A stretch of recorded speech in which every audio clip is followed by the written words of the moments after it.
Assalamualaikum warahmatullahi wabarakatuh. Konsep ilmu dalam Islam yaitu wajib. Seorang muslimin wajib dalam menuntut ilmu. Karena ilmu dalam peranan Islam sangatlah besar. Semakin banyak manfaat kita dalam belajar, semakin banyak juga pahala serta amal soleh yang kita raih. Islam mengajarkan kita untuk menuntut ilmu. Karena menuntut ilmu sama dengan ibadah. Islam adalah agama ilmu dan ilmu adalah tauhid. Yang kedua, jelaskan pandangan Islam tentang manusia beserta unsur-unsurnya dan komponennya. Islam membahas tentang manusia atau komponennya dengan menyeluruh, yaitu dalam Al-Quran dan As-Sunnah.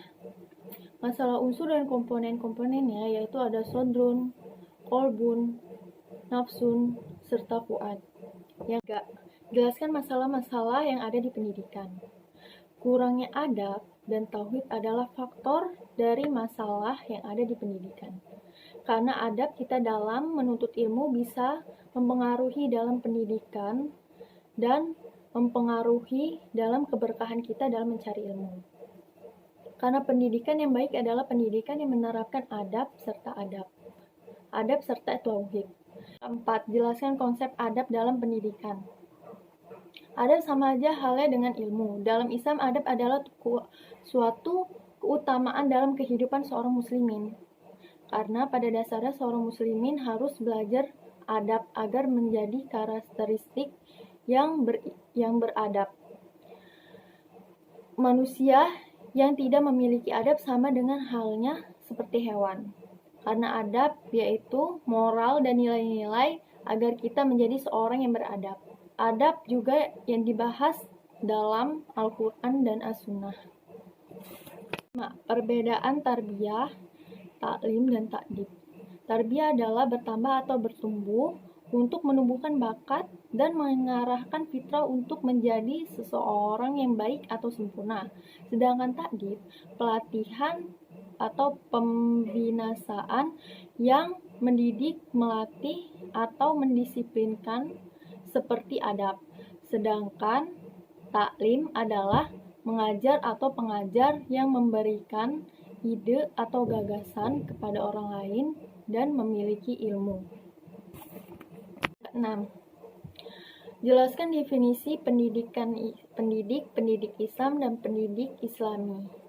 Definisi pendidik yaitu orang yang bertanggung jawab dalam mendidik atau orang yang bertanggung jawab atas potensi anak didiknya untuk mengupayakan perkembangan anak baik secara afektif, kognitif, atau fisikomotorik. Yang ketujuh, jelaskan yang dimaksud dengan sekuleransi kemungkaran ilmu. Kemungkaran ilmu yaitu nilai-nilai yang jelek atau suatu yang diingkari atau dilarang oleh syariat. Jika di dalam ilmu seperti tidak meletakkan pada hakikatnya. 8. Jelaskan adab terhadap ilmu. Adab adalah mendidik, disiplin, serta budi pengerti.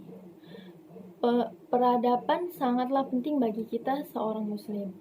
Syarat mendapatkan keberkahan dalam ilmu yaitu dengan adanya adab dan beradab terhadap ilmu yang kita pelajari. Karena itu, kita dituntut untuk beradab agar ilmu yang kita dapat menjadi keberkahan untuk diri kita sendiri. 9. Jelaskan mengapa perlu dilakukan islamisasi ilmu pendidikan.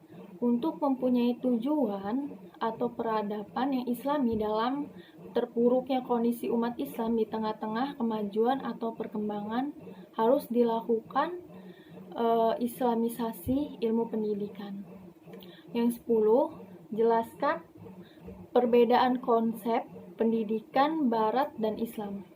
Cara pandang Islam dan Barat sangatlah berbeda tentunya. Karena pendidikan Islam berpatok dengan Al-Quran dan Sunnah dan keyakinan kepada wahyu Allah serta menjadikan ulama sebagai contoh atau mencari ilmu untuk mendapatkan ilmu dunia dan akhirat. Sedangkan barat itu berpatok dengan seorang ilmuwan yang tidak mempunyai keyakinan kepada Allah, yang tidak beragama, serta yang hanya percaya dengan logika rasional dan cenderung fisik atau materialistik.